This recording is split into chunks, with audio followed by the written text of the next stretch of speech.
नमस्कार, मैं हूं मनीषा बोंद्रे और आप देख रहे हैं केसरी उजाला न्यूज। महाराष्ट्र में ठाणे के बदलापुर में 2-4 साल की बच्चियों के साथ हैवानियत की गई, जिस पर कांग्रेस नेता विजय वडेट्टीवार ने महाराष्ट्र सरकार पर आक्रोश जाहिर किया है।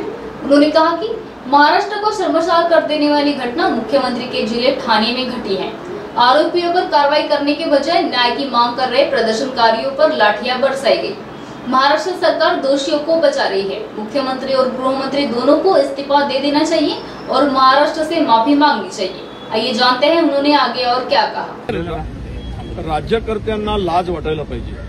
महाराष्ट्राची मान शर्मेनं खाली घालणारी इतकी ही निंदनीय आणि या घटनेचा जेवढा निषेध करावा तेवढी अशी शब्दात होऊ शकत अशी घटना आहे। छत्रपती शाहू महाराज, फुले शाहू आंबेडकरचं हे राज्य, महिला क्रांतीज्योती सावित्रीबाई फुलेंचं हे राज्य, या राज्यामध्ये अशा प्रकारच्या घटना होतात त्यावेळेस राज्यकर्ते म्हणून तुम्ही काय करता? 11 तास त्या मुलींना बसवून ठेवलं, त्या मुलीची गर्भवती आई होती, ती बाकड्यावर झोपली होती, त्यावेळेस तुम्हाला राज्यकर्ते म्हणून लाज वाटत नाही?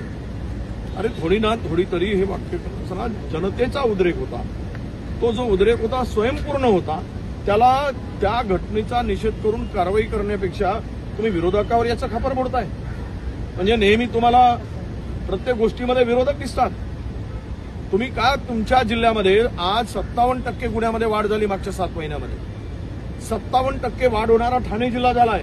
कुणाच्या आशीर्वादानं ठाणे जिल्ह्यामध्ये 57% वाढ होते याचं उत्तर द्यायला नको आणि उत्स्फूर्त जमावाला मागवण्यासाठी महिलावर लाठीचार्ज करताय अमानुषपणे। स्वतः तुम्ही 13 तारखेची घटना 16 तारखेला रिपोर्ट होतो, तुम्ही कारवाई करत नाही आणि वाचवण्याचा प्रयत्न करताय। यामध्ये का वाचवण्याचा प्रयत्न झालाय? कोण लागून गेलाय तो? तुम्ही राजकीय पक्षाचा पदाधिकारी म्हणून त्याला वाचवण्याचा प्रयत्न करताय संस्थेला, आणि त्या संस्थेतील कर्मचारी म्हणून वाचवण्याचा प्रयत्न करताय। मला वाटतं की शब्दामध्ये बोलू शकत नाही। ती मुलगी विवळत होती, ती मुलगी म्हणत होती सूच्या ठिकाणी मुंग्या लागलेत, चावतायत आई। हे कळल्यानंतर त्या पोरीला तिकडे हॉस्पिटलमध्ये नेलं गेलं। हॉस्पिटलमध्ये सुद्धा प्रकार दाबण्याचा प्रयत्न झाला। लहान बालिकेवर 3 वर्षाच्या 3.5 वर्षाच्या बालिकेवर अत्याचार होतो। तुमच्या संवेदना आहेत की नाही? इतकं संवेदन शून्य सरकार महाराष्ट्रामध्ये कधीही नव्हता, आणि मात्र विरोधकांचा हात म्हणून सांगताय। आणि 300 लोक शोधा त्यात सीसीटीव्ही मध्ये कोण विरोधक होते, कोणत्या विरोधकांच्या चितावणीमुळे झालं? तुमचे आमदार आणि तुमचे तिथले नगराध्यक्ष महिला पत्रकाराला म्हणतात तुझ्यावर बलात्कार झाल्यासारखी बातमी का देतेस म्हणून। शरम वाटायला पाहिजे। वामन म्हात्रे हे कुठली भाषा आहे? आणि अशा लोकांना प्रोटेक्शन देत आहे।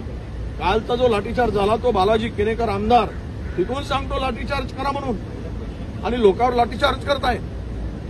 हे देशामधील सर्वात महाराष्ट्राची इज्जत इब्रत घालवणारी घटना महाराष्ट्रात घडली, आणि सर्व त्याला जबाबदार आहे महाविनाशी सरकार।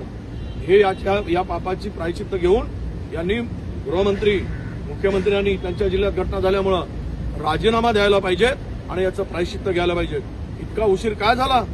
20 तारखेपर्यंत लोकांना वाट का बघावी लागली? लोकांचा उद्रेक होतपर्यंत तुम्ही का थांबलात? याचं उत्तर तुम्ही देणार नाही आणि उलट विरोधकावर आरोप करणार। हे तुमचे अपयश, तुमचं पाप ढाकण्यासाठी विरोधकाला टार्गेट करणार, हे महाराष्ट्रामध्ये पहिल्यांदा घडते आहे असं मला वाटतं। बॅकग्राऊंड चेक केलं जात, अशा बऱ्याच संस्था आहेत। आता तर या भाजपच्या सगळ्या भाजप काय महाराष्ट्रातील संस्थे खूप घटना घडत आहेत। पोलिसांचा धाक राहिला काय? नराधम कोणी असू दे त्याला धाक तर दिसायला पाहिजे। पोलीस यंत्रणा, प्रशासन, सरकार काय कुठे आहे महाराष्ट्रामध्ये? टक्केवारीमध्ये आणि कमिशनखोरीमध्येच अडकून आहात। मुंबई कॉर्पोरेशनचे 2 लाख कोटीचे टेंडर काढून तुम्हाला आनंद मिळतो, आणि येथे मात्र लक्ष घालायला तुम्हाला वेळ नाही। ते सरकार आहे कुठे?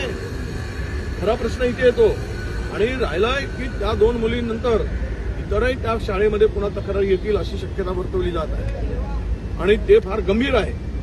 आणि त्यावेळेस संस्थेच्या दबावामुळं, सत्ताधाऱ्यांच्या दबावामुळं तुम्ही कारवाईसाठी विलंब करता, आणि जनतेचा ज्यावेळेस उत्स्फूर्त जनता रस्त्यावर उतरते स्वतःहून, त्यावेळेस मात्र तुम्ही दुसऱ्याकडे बोट दाखवताय। हे महाराष्ट्राला शोभेचं नाही। आहे.